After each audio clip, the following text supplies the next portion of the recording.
et dire que mon intervention ne remet nullement en cause le fait qu'il existe une plateforme des partis politiques de l'opposition qui travaillent ensemble et dont la porte-parole est Madame la Présidente de l'UDC.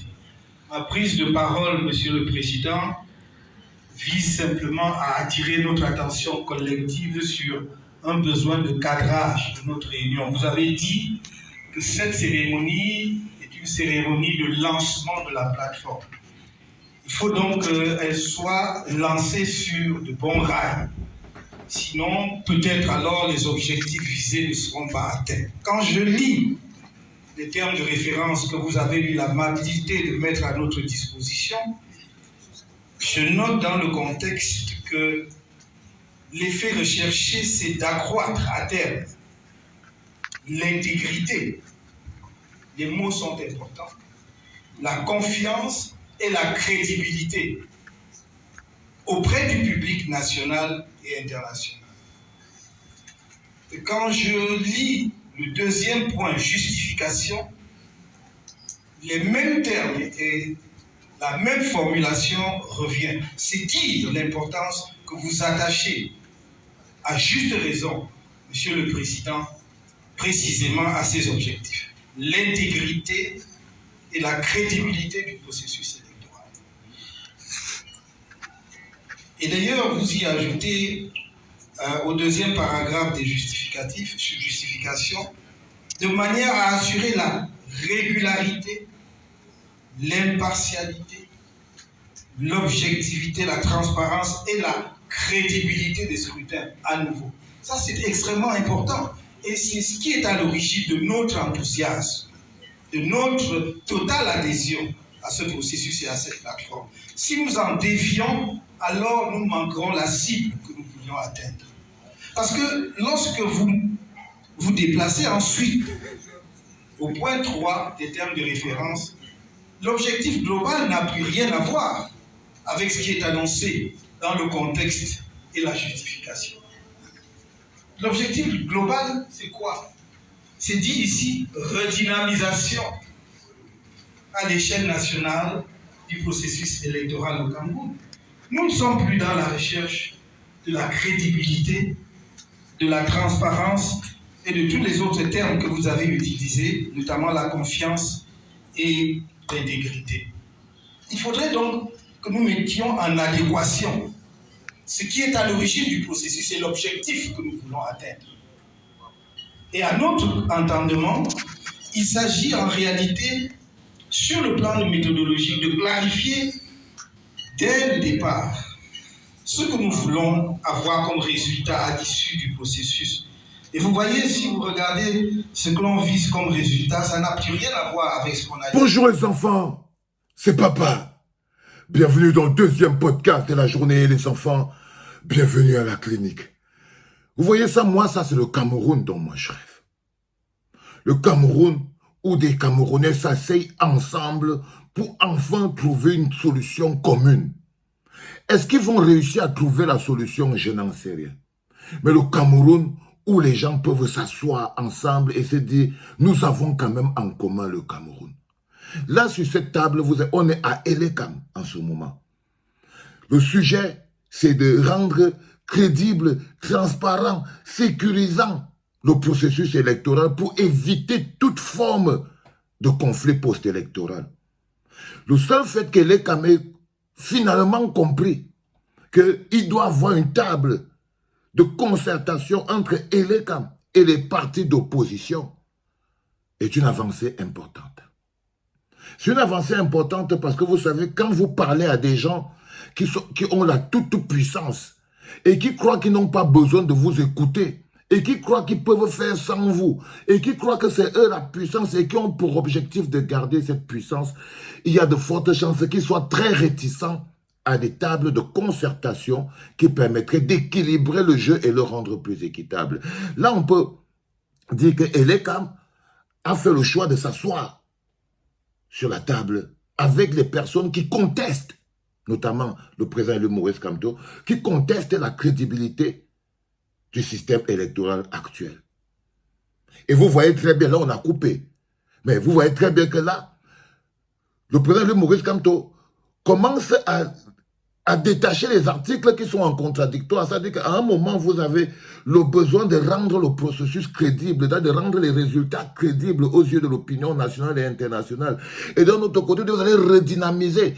Et du coup, il s'est dit non, il faut à tout prix que nous soyons sûrs que les objectifs que nous voulons atteindre, les plus importants sont atteints. Crédibiliser notre système électoral devant la communauté nationale et internationale.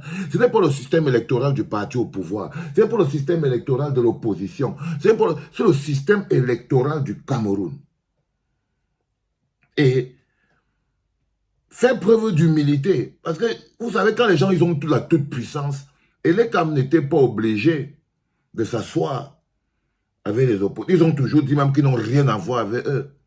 Mais je crois que le fait que l'opposition continue de lutter pour pouvoir avoir ce code électoral consensuel qui garantit la paix après chaque élection et à tout à leur avantage. Donc ça, c'est le Cameroun qui me plaît. Le Cameroun de demain. Le Cameroun qui arrive là, ce sera plus un Cameroun où les gens s'asseyent et décident pour 27 millions de Camerounais. Non. Ce sera le Cameroun où 27 millions de Camerounais vont être sûrs qu'ils sont partie prenante des décisions qui sont prises, qu'ils ont leur avis à donner, qu'ils ont un droit à défendre. Et ça commence aussi par le processus électoral. Cette réunion me fait encore 2 fois plus plaisir parce que le processus qui consiste à passer d'un système à un autre dans la paix et par les urnes engage forcément un besoin de dialogue et de discussion entre parties prenantes. C'est-à-dire que quoi qu'il arrive, il faut que ces tables, ces concertations qui sont en train de se passer pour pouvoir rendre le système électoral un peu plus crédible, sinon crédible et sécurisant. Ça va apaiser le cœur des Camerounais. Et c'est là-bas que les Camerounais sont malades. Donc, je vois ça comme étant un rapprochement entre Camerounais. Ce que je vois dans cette réunion, c'est un rapprochement entre Camerounais. C'est-à-dire, on commence à se dire, le Cameroun de demain, il va falloir qu'on le construise tous ensemble. Vous savez, les enfants, on s'est trop blessés. On s'est trop blessés. Le premier projet de la prochaine gouvernance du Cameroun, ce sera d'abord de penser les blessures et de repacifier les Camerounais. Ce sera notre premier projet, notre premier chantier. Ce sera de restaurer le pardon. Ce sera de se pardonner. Pas d'oublier, parce qu'on ne peut pas oublier. Trop de sang ont coulé. Trop de violence. Quand il vous dit c'est quand il pense que Bibou est en prison et qu'on va devoir se pardonner dans ce pays. Vous voyez, c'est loin. Quand il pense que mon tché, le Foguet, il est en prison, mais on va devoir se pardonner dans ce pays. On va devoir penser nos blessures. On va devoir se pardonner. On va devoir se parler. On ne va même plus chercher à savoir qui avait raison ou qui avait tort. On va se dire non. De toutes les manières, on avait tous tort. Parce que si le Cameroun est arrivé à ce niveau, c'est qu'on avait tous tort. Donc je vous promets que ce sera ça le premier chantier. Reconstruire l'âme du Cameroun. Reconstruire notre tissu social.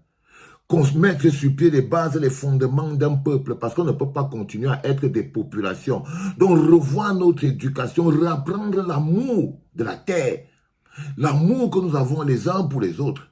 Et si cet amour n'est pas là, il faut qu'on crée des écoles pour apprendre aux Camerounais à s'aimer les uns les autres. Ça va être obligé. Ça va être obligé.